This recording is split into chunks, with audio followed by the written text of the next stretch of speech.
You're listening to The Money Hour with your host, Tina Mitchell, and co-host, Keelan Harvey on Alternative Talk AM 1150.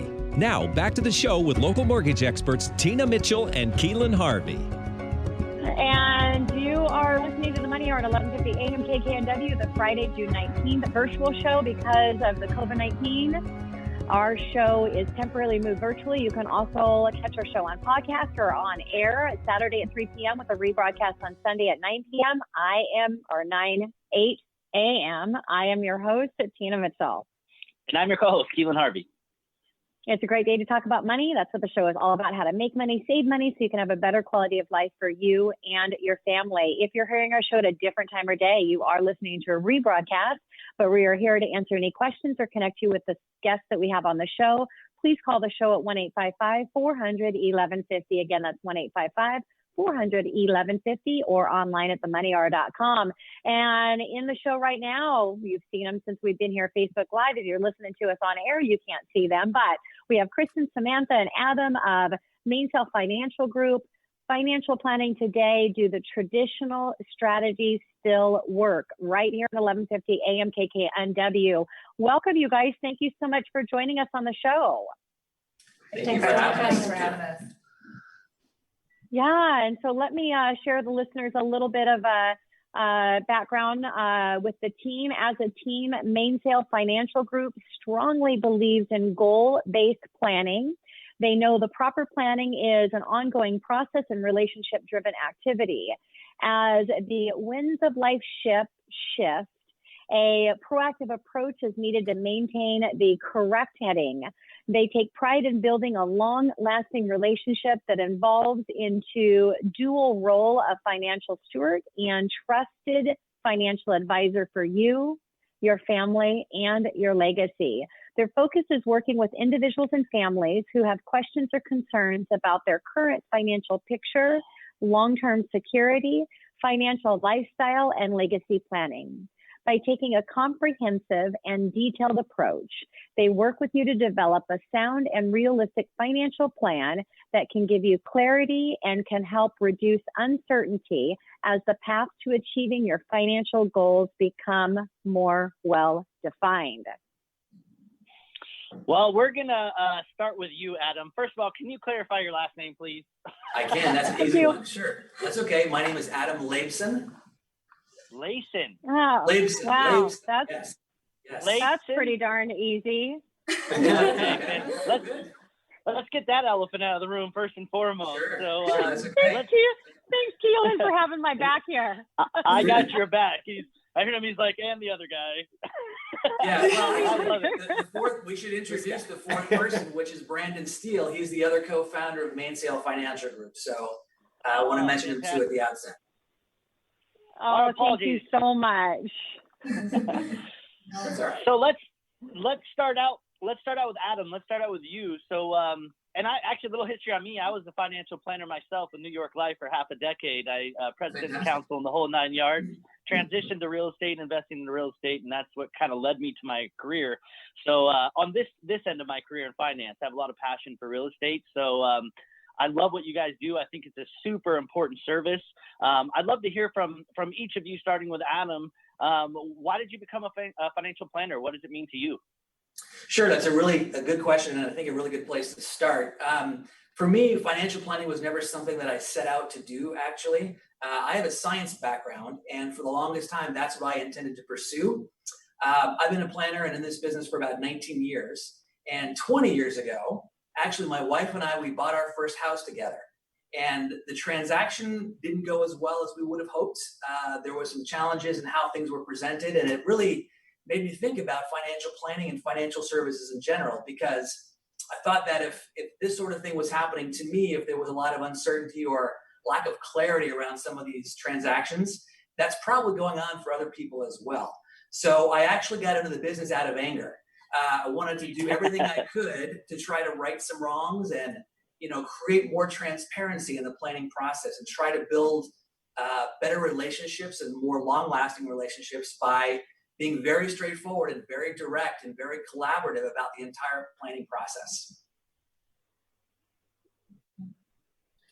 I got in kind of a little little different story, I guess, for myself. Some similarities, but I wasn't wronged necessarily. That's not what led me into it. My family growing up really just didn't have a good handle on finances. And so I think a big part of why I wanted to get in the industry was not only to learn myself, but also help educate others.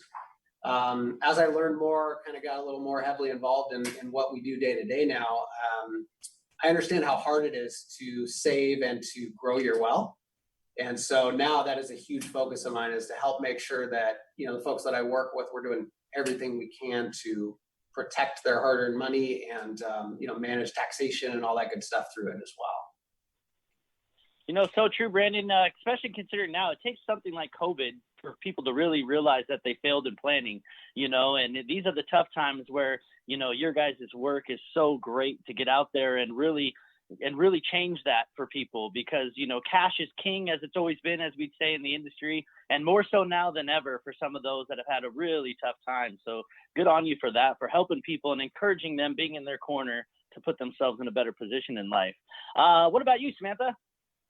I had the opportunity, it's sort of crazy to think 5 years ago, to do a brief internship with Amazon. And I majored in finance and had sort of the crunching numbers experience and a little bit of the corporate finance world.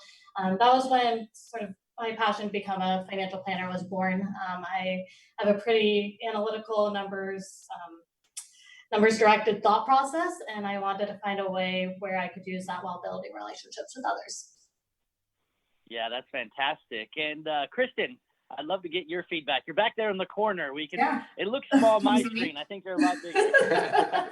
I'm here. Hi. It's funny because I took kind of a strange path to get here myself. But one of the things that is really prevalent in my history is that a lot of the people that I knew, and especially the women that I knew, were not comfortable talking about money or finances. A lot of women that I knew didn't have a plan for what to do. They didn't have any goals set. Partially, I think, because of socialization, and we're just not taught those things in the same way. So one of the things that was really instrumental in my life was actually my relationship with Adam. So I've known Adam for about 10 years, and Adam was my planner. And what I found was that every time I met with him, I felt like I had more information, and I felt stronger, and I felt more empowered to make decisions. And I knew more about what I needed to do to take care of myself financially. And I wasn't as afraid of it anymore. It didn't create so much anxiety. So knowing that I felt that way, after a time, I finally said, you know what? This is the direction I need to go in, because if there's someone who can help me feel that way, I can help other people feel that way too. So that's really what brought me here.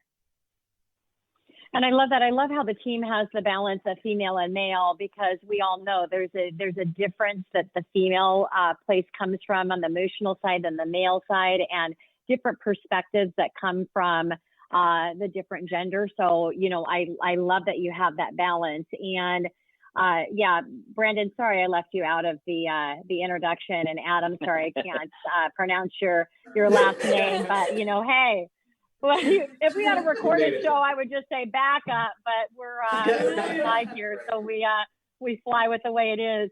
So let's talk a little bit about financial planning and what it means to each of you individually through the firm. So Kristen, what about you?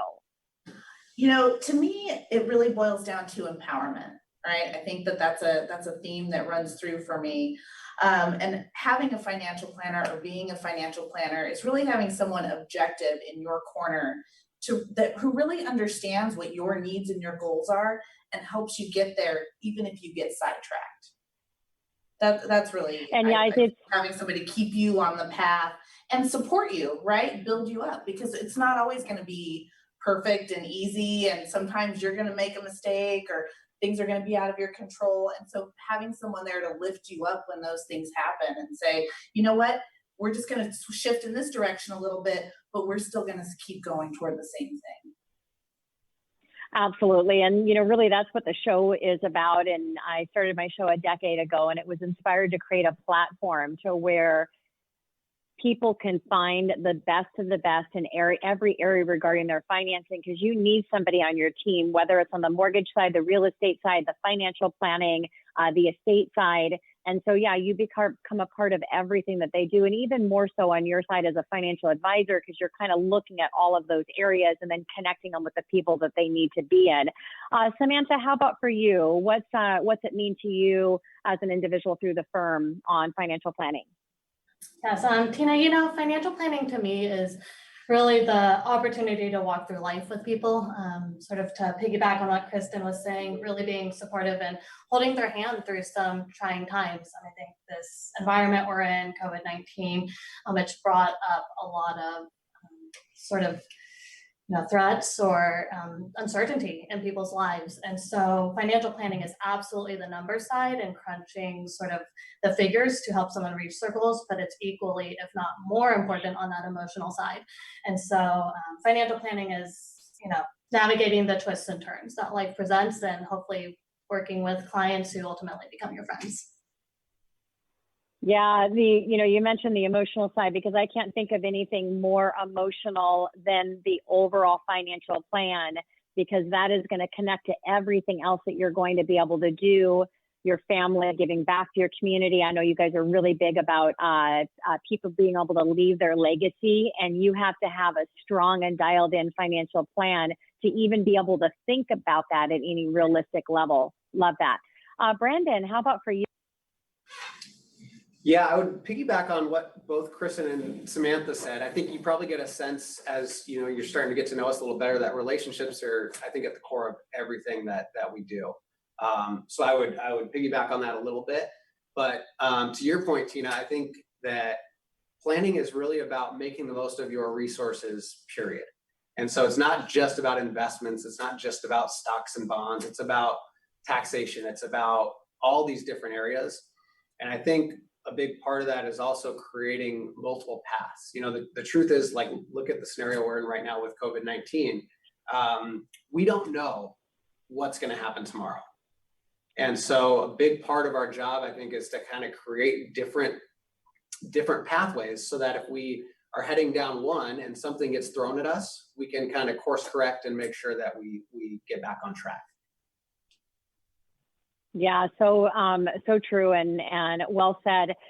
Before we go to our commercial break, which is for radio, not for our Facebook Live, we got to put it in there so that we're setting the space for airing on 1150 AM KKNW.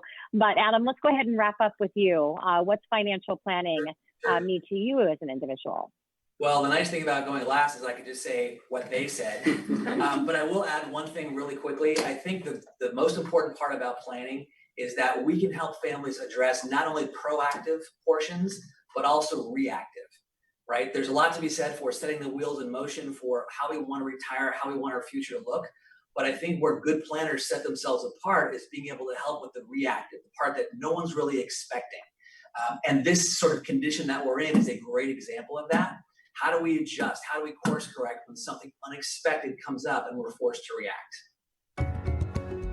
Yes, so true. All right, coming up next in the Money Hour, financial planning today, and do the traditional strategies still work? We have Kristen, Samantha, Adam, and Brandon right here at 1150 AM KKNW. You're listening to The Money Hour with your host, Tina Mitchell, and co-host Keelan Harvey on Alternative Talk AM 1150. Now, back to the show with local mortgage experts Tina Mitchell and Keelan Harvey. And you are listening to The Money Hour at 1150 AM KKNW, the Friday, June 19th virtual show. Because of COVID-19, our show is temporarily moved virtually, but you can catch us on podcast as well as on air Saturday at 3 p.m. and a rebroadcast on Sunday at 8 p.m. on 1150 AM KKNW. I am your host, Tina Mitchell. And I'm your co-host, Keelan Harvey. We are here to help you build a strong financial blueprint 1 week and one show at a time. If you're hearing our show at a different time or day, you are listening to a rebroadcast, so we're here to answer any questions, or more importantly, to connect you with the amazing guests that we have on the show. You can call the show at 1-855-400-1150. Again, that's 1-855-400-1150, or online at themoneyhour.com. And in studio again, we have Kristen, Samantha, Adam, and Brandon of Mainsail Financial Group. Our topic for conversation today is financial planning in today, and do the traditional strategies still work? Right here on 1150 AM KKNW. Brandon, we're gonna jump back to you. So it's really great that we got to kind of know you on a personal perspective. I have a similar story, just the passion of educating others so they don't fall into those tough times, because we've all seen people struggle financially, and we don't want the people we care about to do the same. But I'm a little curious on your perspective as more, I mean, no firms are created equal and they're not all the same. So I'd love to hear more about Mainsail and kind of your firm and what your thoughts are on that side of your business and kind of your goals and hopes to impact people in their lives for the better. Sure. Yeah, I think at the core of everything, I mentioned relationships earlier. You just brought up the education. I think that's really the key. I think maybe it's kind of threefold. And so one of those areas is education. And I think the reason that's so important to us is that it helps to empower folks, not just, handing something off and expecting a result, but rather understanding why we're doing what we're doing and what the impact is for them. Yeah. The second thing that I would touch on is teamwork. I think that is critical in everything we do. I think that a lot of times when there's a team involved, it may kind of run more like an uncivilized society where everybody's kind of in their silos and, doing their own thing and hoping it works out. But what we really try and focus on is making sure everybody is working towards that common goal. My clients know all three of these folks, their clients know me. The whole idea is that it's really seamless, right? So if I'm ever unavailable, it's not like that person can't get a hold of somebody. They've always got somebody to turn to. Yeah, and we believe in the same philosophy as well on the team. The front of the team, you see Keelan and I day in and day out, but everybody that's on the back end of our team, from Victoria, Director of Marketing, Mark, our loan coordinator, Lisa, our processor. I mean, there's a lot that happens. And I think when you're on the front end, having different personalities, again, which we've talked about today, different skill sets, all of those things is a real benefit. So I love the team approach. Yeah. Yeah. The education piece didn't change. It's interesting because I totally agree with you, from being a financial planner to what we do now, because it instills confidence in people. There's not these monsters in the closet, right? It's history prevails. You can look back over many cycles and things and predict the future to a degree. Now, this is a weird, unprecedented time. So it's funny me saying this now, but it's not the first pandemic. And there's ways that you could plan. So I think that's key, is just that education, and good on you for you guys staying the course on that. What are your thoughts, Adam, about the firm and your goals? Well, I think everything Brandon said was spot on. The one thing I would add to it is that as you're already getting a sense, the relationship with our clients is one of the most important pieces to how our firm has been built and will continue to grow. But I will add to it, there's a little bit of brain power as well. I mean, we're all CFPs. We act as fiduciaries. We want to make sure that the information, the guidance, the advice that we bring to our clients is top-notch and current and relevant. As you know, Keelan, you're talking about education. There's always, how would I say it best? Stuff's always changing. And so we want to make sure that we're always staying in the know. We go through a tremendous amount of continuing education and training and workshops and symposiums, and you name the term, but we're always trying to keep our knives sharp, so that when we do bring guidance to our clients, it's the most relevant, current, useful, and meaningful advice we can possibly give. In this industry, there's a lot of people that do different products, that deal with investments, that manage investments only, that deal with the risk management side. But I think what we really strive to do is set ourselves apart is in the area of advice and guidance, and trying to make sure that all of that is as relevant and on point as it can possibly be. Yeah, so really, really powerful. So Samantha, let's talk about your relationship with your clients. How would you describe those? I think it varies slightly client to client. There are some individuals we work with who are trusting day one and want us to handle everything.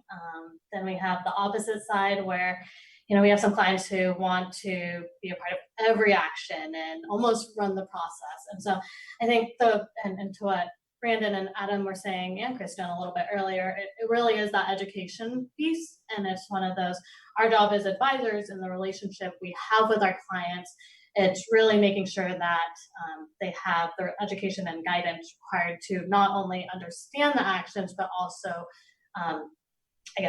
believe in the steps to help them get to sort of the finish line.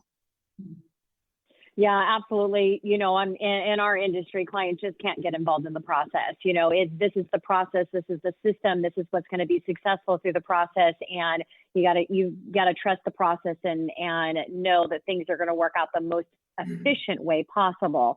So, interesting stuff. And Kristen, how about for you, your relationships with your clients?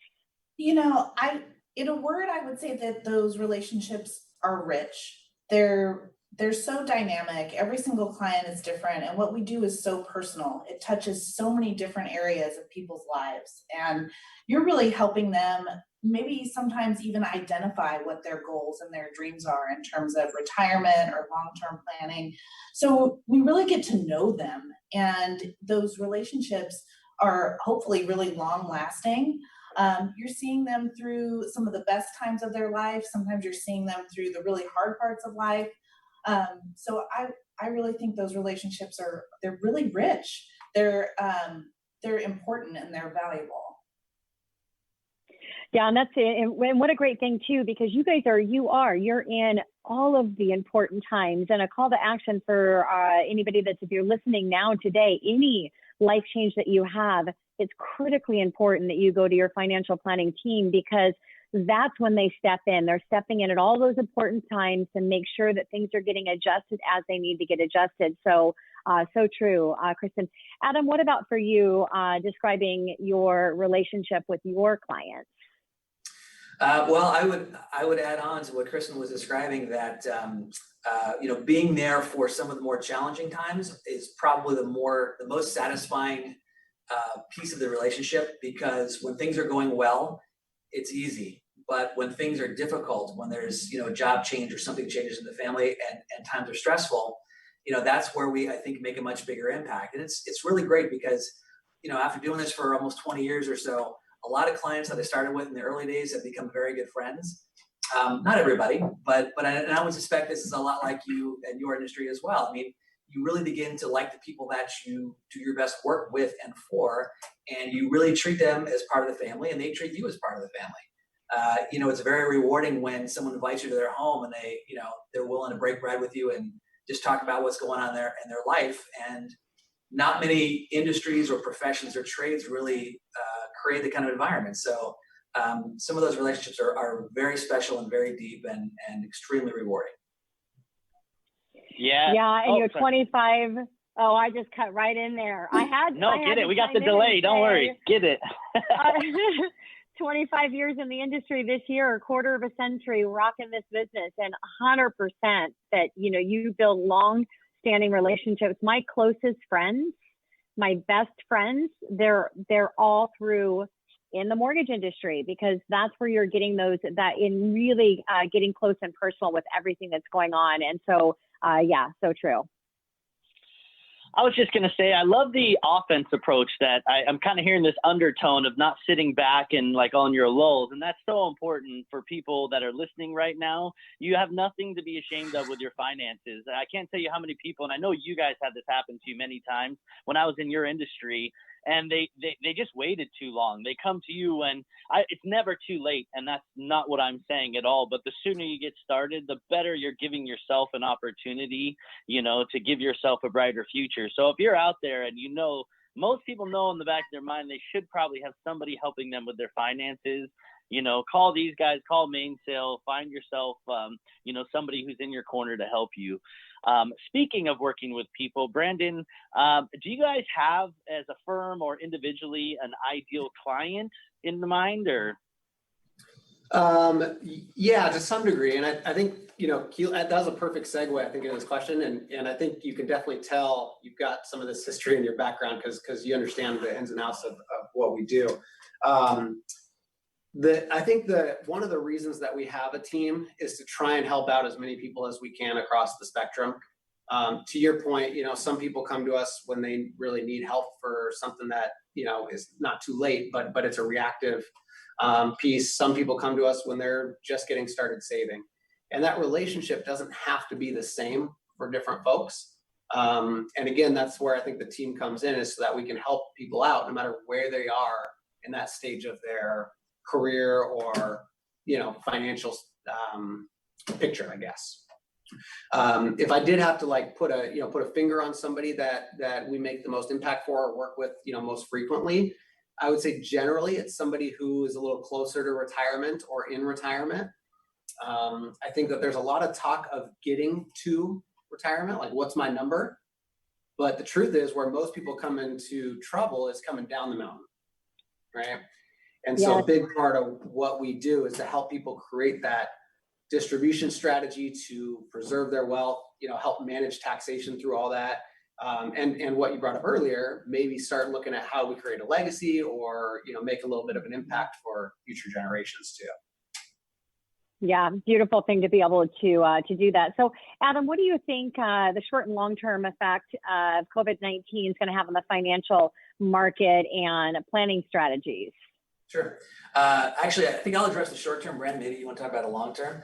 One of the things I would say is that this is a very unusual time. Not to ruin the surprise, I think everyone's aware of that. But I think what a lot of people are reflecting on right now that is unusual is more on the estate planning part of the entire process. The reason why, unfortunately, is that, as we all know, with coronavirus, there has been a very high mortality rate. Most everybody knows someone that's been affected in some way. And so it gets people thinking more about the parts of their financial plan that are related to their mortality and what they want to leave behind and the good they want to do if they're no longer here. Do you want to speak to maybe the long-term? Sure. Yeah. I think from the long-term perspective, it actually kind of ties into that. I think that one of the things to be aware of is the impact of what's going on today and what that might mean in the future. In order to get us through this, we are kind of, our hand was kind of forced to have to spend a lot of money, the government, I should say. And so it's very possible we may see higher taxes down the road. And so, as far as something that you can really sink your teeth into, maybe take advantage of or start to implement a strategy around, is starting to think about what that might mean. And whether that's for your distribution in retirement or your legacy, start kind of considering some of those impacts, I guess. Yeah, and higher taxes, boy, we've been talking higher taxes for quite a while, but definitely I agree, those are coming. All right, so coming up next in the Money Hour, we're going to continue our panel conversation. Do the traditional strategies still work? We have Kristins, Samantha, Adam, and Brandon right here at 1150 AM KKNW. You're listening to The Money Hour with your host, Tina Mitchell, and co-host, Keelan Harvey on Alternative Talk AM 1150. Now, back to the show with local mortgage experts, Tina Mitchell and Keelan Harvey.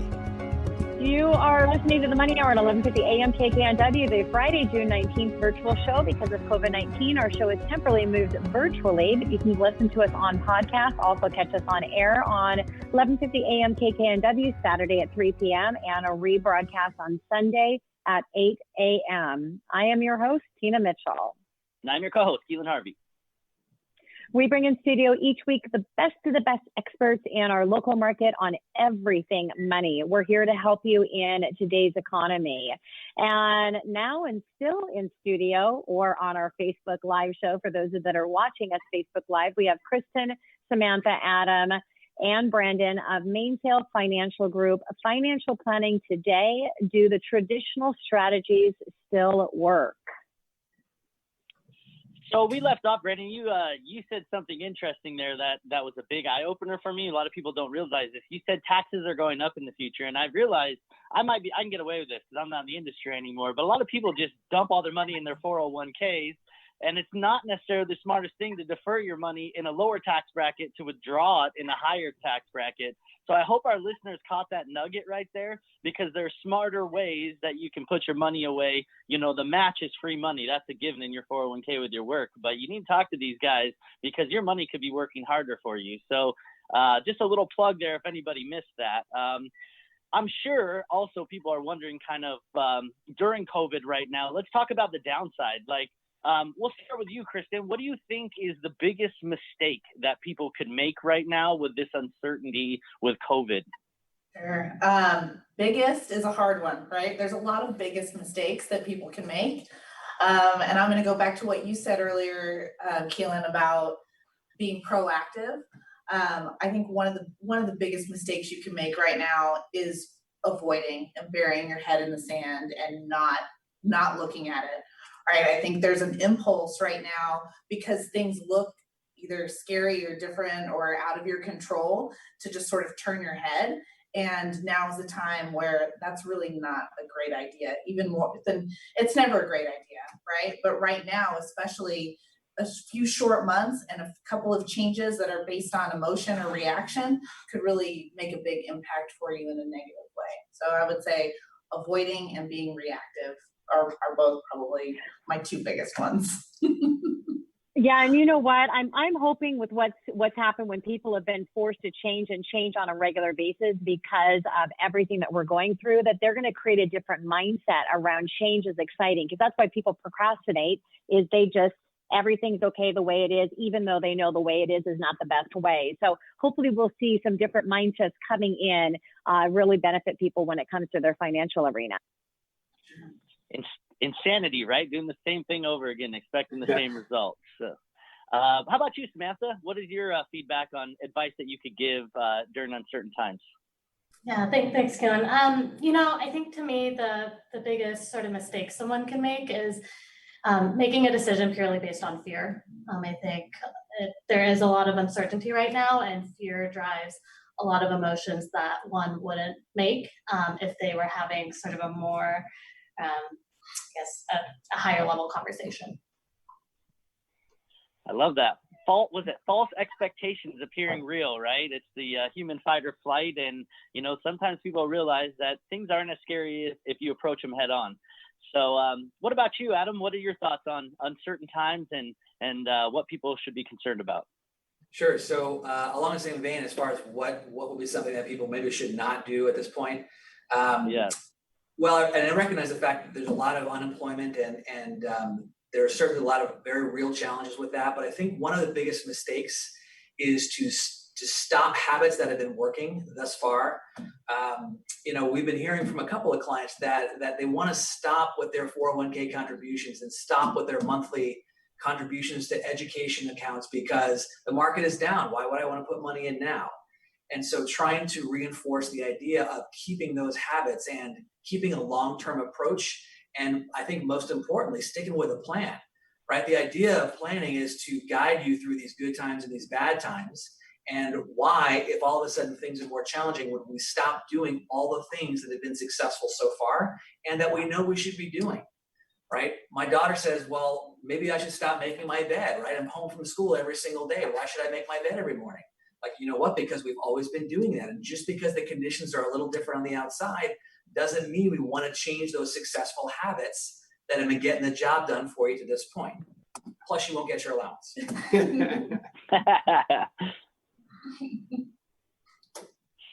And I couldn't agree with you more on that for sure. Like, you got to just continue the course. I used to tell, especially on the accumulation side, I set it and forget it. You don't want to forget it, but you don't need to look at the market every 10 minutes. Put your money away, do the same thing every single month and let it do its work. So what about you, Brandon? I'll kind of piggyback on what everybody said, but maybe take a little fresh spin on it and say that I think where people make these mistakes are because they're not referring to their plan. Like kind of as Adam was saying, it all starts with having a game plan, having a strategy, and when you don't have that in place, it is very easy to make these types of mistakes and get kind of caught up in the emotions and the ups and downs of the markets or health concerns with COVID. I mean, you name it. And so I think that is where it all starts. Is if you kind of create that solid baseline plan, you can kind of take a step back and remember what you're doing and why, and hopefully that'll help to avoid some of these mistakes. Yeah, you got to just stick to the plan. You're right. And so Samantha, we've talked a little bit about, clients and what they're saying. What are you hearing from your clients in this environment? Yes, this comment has come up over multiple conversations, and I think there's quite a bit of confusion on how volatile the stock market is right now. I think most people believe the stock market reflects how the economy is doing, and the reality is the stock market is to some extent independent of the economy.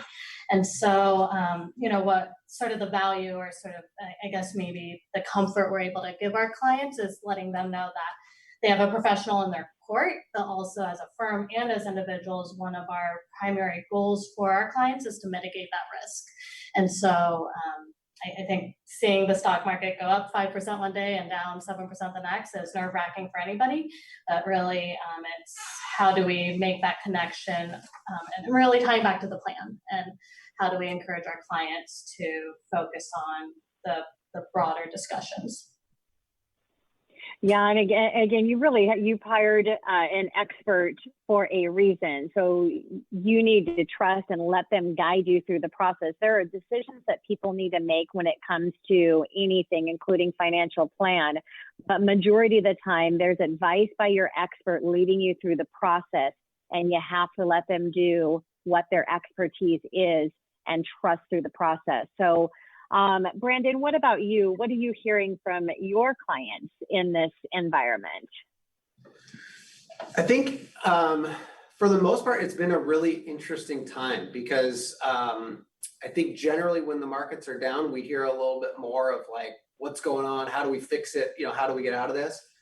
But as you guys know, look, we're doing this show over Zoom. You guys aren't used to this. This COVID-19 has impacted everybody in some way, shape, or form, and a lot from a health standpoint. And so I'm not sure, I don't know directly if that's why, but it seems like this time people are more concerned about health and making sure things are okay and like community as opposed to their portfolio. So it's been interesting. It seems like, of the downturns, this one has a little different skew to it, I guess. Well, and that's so true. Anytime that there's something of massive proportion that's coming in, it changes people, and not just changes for today, what's happening, but changes overall because we're experiencing things that we haven't experienced. And so there's some real positive things that can come out of with that change. People thinking about their health, thinking about their future, thinking about their money, thinking about these things that we should be thinking about all the time. But when we're real up and personal with something like this, things change. So yeah, so true. Yeah, this was scary too. I never thought, we used to laugh about rates. Like, I don't know if we spoke it into the world, but we were like, rates to go down, it'd have to take like a war or a pandemic. And who would have thought, next thing you know, we're in a pandemic. It's stuff happens in life and you got to prepare. I got a question for you, Adam. I want to jump you back in the conversation here. So what do you see? I remember what I used to see back in the day before this, but considering maybe possibly COVID or just in general, what do you think are the biggest areas that are overlooked when it comes to financial planning these days? So the answer to that, I could spend hours talking about, which I will not. But basically, I think there's two things. One of them, I think that's a little more relevant to what I was speaking to early on, is that there's a little more attention being paid to estate planning right now. A lot of clients are saying, you know what, I do have a will, but I haven't looked at that thing in like 10 years. I've got 2 kids that I didn't have back then. I think because, as Brandon was saying before, it's really this more of a health issue, a health crisis that's triggered a lot of this. People are paying more attention to their estate plan to make sure that that part of it is shored up. And that's, again, very advice driven. It's very personal, very individual. The other part of it that I would say is also very important, and even more so now, again, to what Brandon was describing before, we know taxes and tax rates are probably going to be changing at some point. Will probably not be going down a whole lot more than they are now.